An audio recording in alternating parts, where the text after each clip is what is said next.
ETF index mutual funds నేర్చుకుని stock మార్కెట్లో రాణించాలనుకుంటున్నారా? వెంటనే ఈ నెంబర్కి కాల్ చేయండి. అమ్మ నమస్తే. నమస్తే అమ్మా. అమ్మ, ధనుర్మాసం ప్రారంభం కాబోతోంది. చాలా విశిష్టమైన స్థానం ఉంది ధనుర్మాసానికి. ఈ మాసం అంతా కూడా తిరుప్పావై పఠనం చేస్తారు. అలానే గోదాదేవి కళ్యాణం చేస్తారు. గోదాదేవికి ప్రత్యేకమైన పూజా విధానం కూడా ఒకటి ఉంటుంది కదా. అసలు ధనుర్మాసం యొక్క విశిష్టత ఏంటమ్మా? శ్రీ భూనీలా సమేత గోదారంగనాథ స్వామిని నమః. కర్కటే పూర్వ ఫల్గుణ్యాం తులసీ కాననోద్భవాం పాండ్యే విశ్వంభరాం గోదాం వందే శ్రీరంగనాయకీ. మనం అనుకునే ద్రవిడ దేశంలో, అంటే ప్రస్తుతం మనం అనుకునే తమిళనాడు దాంట్లో మధురై నగరానికి సమీపంలో శ్రీవిల్లిపుత్తూరు అనే ఒక ఊళ్ళో విష్ణు చిత్తుల వారికి తులసి తోటలో ఒక బాలిక లభ్యమైతే ఆమెకు భూమి ఇచ్చింది అనే ఉద్దేశంతో గోదా అనే పేరు పెట్టుకున్నారు. ఆవిడ తండ్రితో పాటుగా దేవాలయానికి వెళ్ళటం రావటం ఇవన్నీ అలవాటైపోయి తండ్రికి ఎంత భక్తి ఉందో అంత భక్తి ఈ అమ్మాయికి కూడా వచ్చింది. తండ్రి విష్ణు చిత్తుడు అన్నది ఆయనకున్నటువంటి బిరుదనామం. నిజానికి ఆయన పేరు భట్టనాథుడు. విష్ణువు చిత్తమే తనది, తన చిత్తమే విష్ణువుది అన్నట్టుగా తాను ఏది చేసినా ఆ విష్ణువు యొక్క ఆజ్ఞతో చేస్తున్నాను అని భావించి త్రికరణ శుద్ధిగా అట్లా చేసేవాడు గనక ఆయనకి విష్ణు చిత్తుడు అని పేరు. అందరూ ఊళ్ళో వాళ్ళందరూ అనుకున్నారు. 12 మంది ఆళ్వారుల్లో ఈయన పెద్దవాడుగా పరిగణించబడతాడు. పెరియ ఆళ్వార్ అని కూడా అంటారు. పైగా ఈయన విశిష్టత ఏమిటంటే, అటు స్వామికి మంగళాశాసనం చేసేంత పెద్దవాడు ఈయన. అంటే పిల్లవాడుగా చూసేసుకుని దేవుణ్ణి. ఈయన దగ్గర మరొక ఆళ్వారు కుమార్తెగా పెరిగింది, ఆవిడే గోదాదేవి. 12 మంది ఆళ్వారుల్లో తండ్రి కుమార్తె. పైగా తన కుమార్తెని సాక్షాత్తు రంగనాథుడికి ఇచ్చి కన్యాదానం చేసి ఆయనకి మామగారు అయినవాడు. ఇంత విశిష్టత ఉందా ఆ విష్ణు చిత్తుడికి. అయితే ఈ బాలిక, ఇది ఎప్పుడు 1200 సంవత్సరాల క్రితం జరిగినటువంటి కథ. ఇది అభూత కల్పన కాదు. ఒకప్పుడు బృందావనంలో గోపికలందరూ శ్రీకృష్ణుణ్ణి, వాళ్ళు పెద్దవాళ్ళు, కృష్ణుడు చిన్నవాడు, తమ జీవితాధినాథుడిగా కోరి ఒక వ్రతం చేశారు. అంటే అనుకుంటాం వాళ్ళు కోరుకున్నది మామూలు భర్తగా కాదు, ప్రాణేశ్వరుడుగా, ప్రాణాలకు అధిపతిగా. ఆ వ్రతం ఎలా చేశారో ఏమిటా వివరాలు మనకున్నాయి. జరుగుతుందా అట్లా అని వాళ్ళ మనకు అనుమానం. జరుగుతుంది అని చూపించటానికి ఒక చారిత్రకమైనటువంటి మూర్తి గోదాదేవి మనకు కనపడుతోంది. సరిగ్గా అప్పుడు వాళ్ళు ఆ గోపికలు చేసినటువంటి వ్రతం ఏదైతే ఉందో ఆ వ్రతాన్ని ఈవిడ కూడా చేసి సశరీరంగా రంగనాథుడిని ఐక్యమైపోయింది. ఈ భౌతిక శరీరంతో సహా వెళ్ళి రంగనాథుడి విగ్రహంలో కలిసిపోయింది అందరూ చూస్తూ ఉండగా. అప్పటికి పాండ్య దేశాన్ని మధురా నగరం రాజధానిగా వల్లభదేవుడు అనేటటువంటి రాజు పరిపాలన చేసేవాడు కనుక ఇందులో అబద్ధం అని మనం అభూత కల్పన అనడానికి అవకాశం లేదు. ఈ బాలికకి భక్తి చిన్నప్పటి నుంచి తండ్రిలాగానే ఉన్నా ఆయన కూడా పిల్లలు కావాలని అనుకోలేదు. ఆ దేవుడి మీద భక్తితో అసలు ఇంకా బాహ్యమైన ప్రపంచంతో సంబంధం లేదు. అట్లాంటి ఆయనకి దయతలచి ఈవిడ లభ్యమైంది. తండ్రి భక్తి ఈవిడికి కూడా బాగా పండింది. రోజు తండ్రితో పాటుగా తోటలో పూలు కొయ్యడం, మాలలు కట్టడం, దేవుడికి అర్పించడం చేస్తూ ఉండేది. యుక్త వయస్సు రాగానే గుళ్ళో ఉన్నటువంటి విగ్రహాన్ని చూస్తే ఈవిడికి మధురభావం కలిగింది. ఏమిటిది అని అనుకుంది, విరహపడింది. ఆ విగ్రహాన్ని చూసి విరహం కలిగింది. ఆ విరహం కలిగి 143 పాసురాలు చెప్పింది. నాచ్యార్ తిరుమూజి అన్న పేరుతో ప్రసిద్ధం అవి. అంటే 14 10 10 అందులో ఒక 3 మాత్రం 11 ఉంటాయి, మొత్తం 143. అందులో ఇలా ఎలా ఉంటాయంటే చంద్రుణ్ణి నిందించటం, అంతే కదా. విరహం అంటే వెన్నెల వేడిగా ఉంది అనడం, అట్లాగే చిలకల్ని ఎందుకలా పూస్తున్నారే నా చెవులో మీరు పొడిచినట్టుందే అనడం, ఇట్లా ఇవన్నీ చెప్పుకుంటూ చివరికి చంద్రుడిని తన ప్రాణనాథుడైన కృష్ణుడి దగ్గరికి సందేశం పట్టుకెళ్ళమని, వాళ్ళ అమ్మ దగ్గరికి వెళ్ళి తన మనసులో ఉన్న బాధ చెప్పుకుని, ఇట్లా రకరకాలుగా. అందులో ఒక దాంట్లో ఏముంటుందంటే వారణమాయిరం అని చెల్లులతో చెప్తుంది, నాకు రాత్రి కల వచ్చింది, ఆ కల్లో కృష్ణుడు 1000 ఏనుగులని తీసుకుని ఊరేగింపుగా నన్ను పెళ్లి చేసుకోవడానికి వచ్చాడు అని. ఆయిరం అంటే 1000, వారణం అంటే ఏనుగులు. ఇప్పటికీ వైష్ణవుల వివాహాల్లో కానీ మనకి దేవాలయాల్లో కానీ వారణం ఆయిరం అని చెప్పి పెళ్ళిళ్ళు అయ్యేటప్పుడు ఇట్లా కొబ్బరికాయలు ఒకళ్ళనొకళ్ళు ఇలా ఎదురుగా వేసుకుంటూ ఉంటారు, మీరు గమనించారు. తిరుపతిలో కానీ భద్రాచలంలో కానీ కొబ్బరికాయలు దొర్లించుకుంటూ వారణమాయిరం అని చదువుతూ ఉంటారనమాట ఆ 10 పాసురాలు. అలా అయిన తర్వాత చివరి దాంట్లో 14వ దాంట్లో ఎక్కడుంటాడే ఈ కృష్ణుడు అని చెప్పి చెల్లుల్ని అడిగింది. అడిగితే వాళ్ళు అన్నారు, బృందావనంలో ఉంటాడు, ఇక్కడ ఎందుకు ఉంటారు అన్నారు. నిజమే కదా పాపం వాళ్ళు చెప్పింది. అయితే నేను బృందావనం వెళ్ళిపోతాను అంది ఈవిడ. ఎట్లా వెళ్ళిపోతుంది? కింద మధురలో ఆవిడ ఉంది దక్షిణ దేశంలో, పై మధురలో ఉత్తర దేశంలో ఉన్న మధురలో ఉన్నటువంటి ఆయన. ఈవిడ మానసికంగా బృందావనం వెళ్ళిపోయింది. మానసికంగా బృందావనం వెళ్ళిపోయిందంటే వాళ్ళ విల్లిపుత్తూరు బృందావనం, వాళ్ళ అమ్మ నాన్న నందుడు యశోద, తన స్నేహితులందరూ గోపికలు, తాను ఓ గోపిక, అలాంటి భావంలో ఉండిపోయింది. అందుకే ఎక్కడికక్కడ కూడా గోపికలు గోపికలు అనే పదమే ఉంటుంది మనకి తర్వాత వచ్చేటటువంటి ఈ తిరుప్పావైలో. ఏమిటి గోపికలు అంటే తను గోపిక, చెలులందరూ గోపికలు, ఇదంతా బృందావనం. అలా మానసికంగా అనుకోవడమే కాదు, అనుభూతి చెందింది. ఊహ వేరు, నేను వేరు, నా ఊహ వేరు. అనుభూతి అంటే నేను అయిపోవడం, అయిపోయింది. అయిపోయి మరి గోపికల భక్తికి ఎందుకు లొంగాడు ఆయన? ఎందుకు లొంగాడంటే వాళ్ళ అమాయకమైన భక్తి, పాండిత్యం పాడు కూడా లేదు వాళ్ళకి.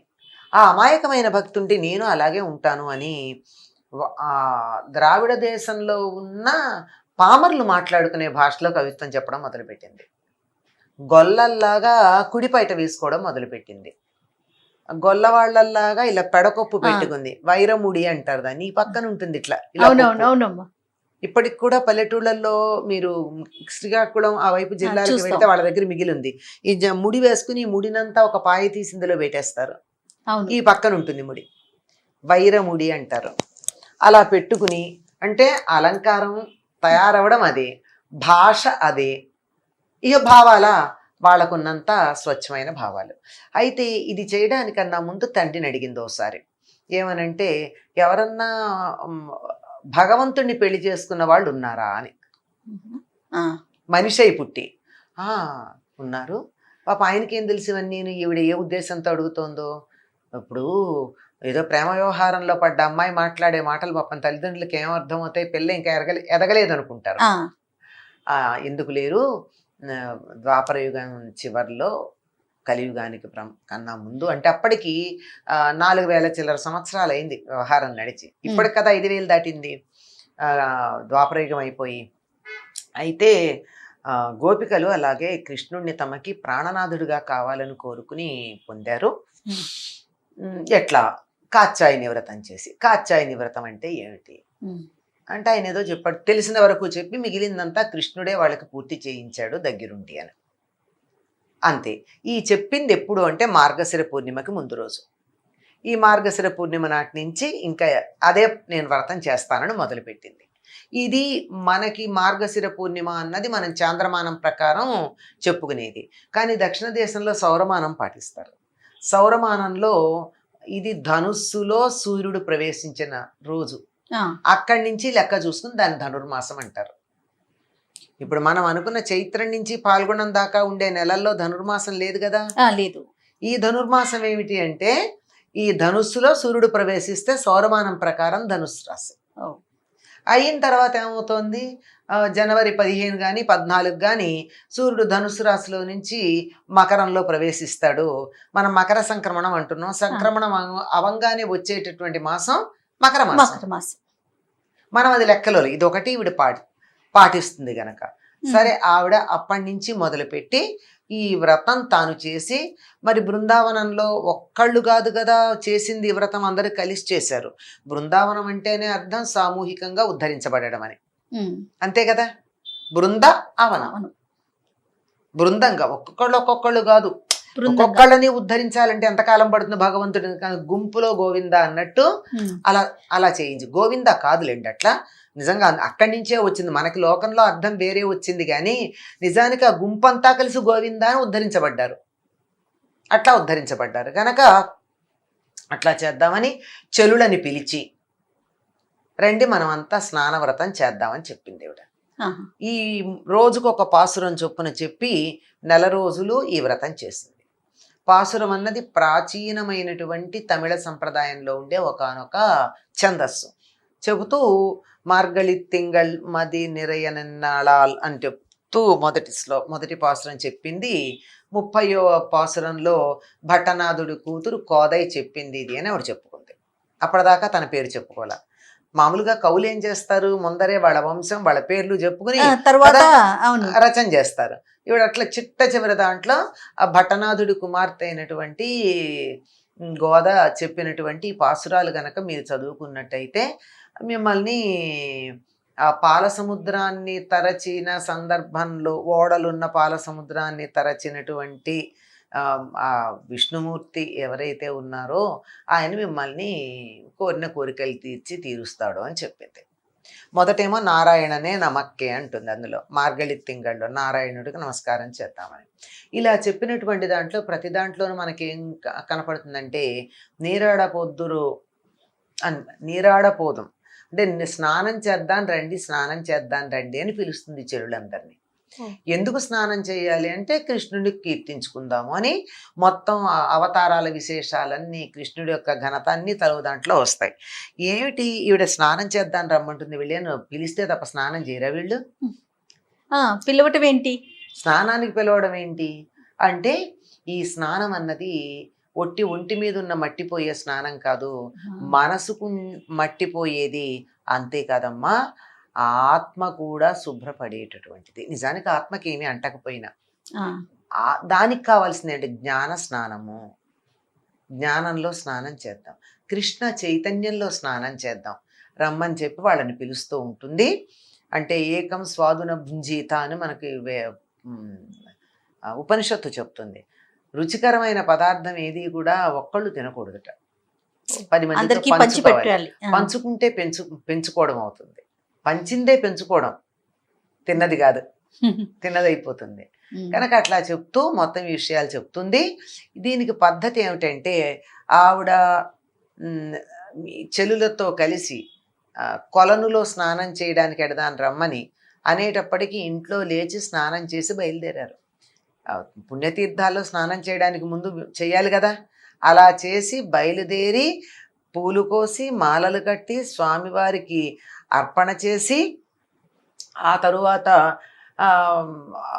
స్వామివారికి అర్పణ చేసిన ఐ రిపీట్ స్వామివారికి అర్పణ చేయడానికి సిద్ధంగా పెట్టి మేలుకొలుపు పాడి పూలు అర్పించేటప్పటికీ ఇంకా నక్షత్రాలు ఉండాలి. అది ఆవిడ చేసింది. అయితే ఇది ఆవిడ చేసి చిట్ట చివరి రోజున భోగినాడు రంగనాథుడిలో కలిసిపోయింది. అందుకని ఈ వ్రతం చేసేటటువంటి వాళ్ళు ఏం చేయాలో ఇప్పటికి అర్థమైపోయి ఉండాలి. ఎప్పుడు లేవాలి నిర్ణయించుకోండి. లేచి తులసి కోట దగ్గర, ఈవిడ పుట్టింది తులసి కోట దగ్గర, అంతే కదా. తులసి ఆవిడ తల్లిగా చెప్తారు. మాతాచే తులసి పిత ఏది తవ శ్రీ విష్ణు చిత్తో మహాన్ భ్రాతాచే దితిశేఖర ప్రియతమ శ్రీరంగధామాయది జ్ఞాతారస్తనయాస్త్వదుక్తి సరసస్తన్యేన సంబద్ధితా గోదాదేవి కథంపమన్యమనిసం సాధారణ శ్రీరసి అని ఆవిడని ప్రార్థిస్తారు గోదా చతుశ్లోకిలో. మాత ఆవిడికి తులసి కోటలో ఉద్భవించింది కనుక ఈ పూజ తులసి దగ్గర చేస్తారు. కనుక తులసి దగ్గర శుభ్రం చేసుకుని ముగ్గులు వేసుకుని ఇంట్లో దేవుడి దగ్గర శుభ్రం చేసుకుని ప్రసాదం తయారు చేసుకుని స్నానం చేసి ఇవన్నీ చేయాలి. స్నానం చేసి ఇవన్నీ చేసి ప్రసాదం తయారు చేసుకుని గోదారంగనాథుల పూజ చేసి తులసికి ప్రదక్షిణాలన్నీ చేసుకున్న తర్వాత పూజ ఇంట్లో దేవుడు మందిరం దగ్గర చేసుకుంటే తర్వాత తులసి దగ్గర దీపం పెట్టి కొంచెం పూజ చేసి అన్నీ అయ్యాక నక్షత్రాలకు నమస్కారం చేసుకోవాలి. అంటే అప్పటికి నక్షత్రాలు ఉండాలి. అది సో ప్రాతకాలమే మనము పూజ చేసుకోవాలి. అది ఎందుకంటే అమ్మా ధనుర్మాసం సంవత్సర పురుషుడికి తెల్లవారుజాము కింద లెక్క. ఎందుకంటే ఒక సంవత్సరం ఒక రోజు అవుతుంది దేవతలకి, మనకు సంవత్సరం అయితే. దక్షిణాయనం అంతా రాత్రి, ఉత్తరాయణం అంతా పగలు. ఉత్తరాయణం ఎప్పుడు మొదలవుతుంది? జనవరి 14న 15 మొదలవుతుంది. దానికి ముందుండే నెల రోజులు ముందుండే జాముతో లెక్క. రోజుకుండే 24 గంటలు. ఈ ఈ మాసాలు 12 అంటే 2 గంటలు. దానికన్నా ముందు 2 గంటలు ఎంత అవ్వాలి? సూర్యోదయం ఎన్నింటికైతే అంతకన్నా 2 గంటల ముందు. ఆ సమయంలో పూజ చేయాలంటే కొంచెం దానికన్నా ముందు లేవాలి. చేసి ఇలా అన్నీ చేయడం. ఎందుకంటే విల్లిపుత్తూరులో ఉన్నటువంటి స్వామి ఆలయం ఉన్నది వటపత్రసాయి. వటపత్రసాయి అంటే చంటిపిల్లాడు కదా. కరారవిందేన పదారవిందం ముఖారవిందే వినివేశయంతం వటస్య పుత్రస్య పుటేశయానం బాలం ముకుందం మనసా స్మరామి అని కదా అనుకుంటాం ఆయన్ని. అటువంటి వాడు చంటిపిల్లాడు కదా. పొద్దున్నే మనం పూజ చేస్తే బాలభోగం పెట్టాలి. అందుకని దేవాలయాల్లో మీరు గమనించారో లేదో, ధనుర్మాసం అంటే సూర్యోదయ సమయానికి ఎంత ప్రసాదం పెడతారు. ధనుర్మాసం ప్రసాదం. అవునమ్మా. ఈ రకంగా చేయడంలో ఆయన పసిపిల్లాడుగా ఉన్నాడు గనక అలా చేయడం జరుగుతుంది. సో ఈ విధమైన పూజా విధానాన్ని అందరూ కూడా అవలంబించాలి. అది చూస్తే అవలంబించాలి అని కాదు. ఎవరికైతే కన్య పిల్లలు తాము అనుకున్నటువంటి యోగ్యమైన భర్త దొరకాలి అనుకుంటే, అనుకున్నదేమీ యోగ్యత ఉండకపోవచ్చు, తెలివితేటలు అంత ఉంటాయి. అంచేత యోగ్యమైన భర్త దొరకాలి అంటే, తగినవాడు దొరకాలంటే ఒక్కసారైనా ఈ వ్రతం ఆచరిస్తే, అంటే ఒకసారి చేస్తే ఫలితం వస్తుందా అంటే త్రికరణ శుద్ధిగా చేయాలి కానీ అంత చేస్తాం. అందుకని ఎన్నోసార్లు చేస్తే ఎప్పుడో ఒకప్పుడు కొంత త్రికరణ శుద్ధి ఉంటుందని. మరి పెళ్ళి అయిపోయింది, మేము చేయక్కర్లేదా అండి? అన్యోన్య దాంపత్యం వద్దా? ఖచ్చితంగా కావాలి కదా. లేదండి, అంతటి అదృష్టానికి కూడా దాటిపోయాం మేము, వయస్సు పెద్దవాళ్ళం అయిపోయాము, దాన్ని కూడా మాకు దాంపత్యం ఈ లోకంలో అనుభవించే కాలం కూడా దాటిపోయింది అని ఆడవాళ్ళు అనుకున్నా, మగవాళ్ళు కూడా చేయాలి. అదేమిటి, ఇది ఆడవాళ్లే చేయడంగా కనపడుతుంది కానీ మగవాళ్ళు కూడా చేస్తారు. ఆలయాల్లో మగవాళ్లే కదా చేసేది. ఎందుకంటే సర్వజీవులు స్త్రీలు, భగవంతుడు ఒక్కడే పురుషుడు అన్నటువంటి భావంతో ఉండేది. అప్పుడేం లభ్యమవుతుంది అంటే, ఆయన నాయకుడు, పూజ చేసిన వాళ్ళు నాయికాయి. ఆనాడు గోపికలు ఎటువంటి ఆత్మేశ్వరుడుగా కృష్ణుణ్ణి పొందారో అటువంటి స్థితి లభ్యమవుతుంది. సో ప్రతి ఒక్కరూ కూడా ఆచరించాలి. ఆచరిస్తే చాలా మంచిది. చక్కగా ఈ రకంగా పూజ చేసి అర్థం చేసుకుని ఆ పాసురాల్లో ఏం చెప్పింది అన్నది వింటే ఎంత ఆశ్చర్యంగా ఉంటుందో. ఒక పక్కన వ్యక్తిగతమైనటువంటి ఆత్మ ఉన్నత్యానికి చేయాల్సిన సాధన ఉంది, ప్రకృతి వర్ణనలున్నాయి, పర్యావరణ స్పృహ ఉంది, ప్రపంచం అంతా బాగుండాలి. మనము ఈ వ్రతం చేస్తే లోకానికి మేలవుతుంది అని చెప్తుంది ప్రతి పాసురం చివర. లోక కళ్యాణం. అద్భుతం. ఖచ్చితంగా అమ్మ, ప్రతి ఒక్కరూ అనుసరించి అవలంబించాలని కోరుకుందాం. నమస్తే.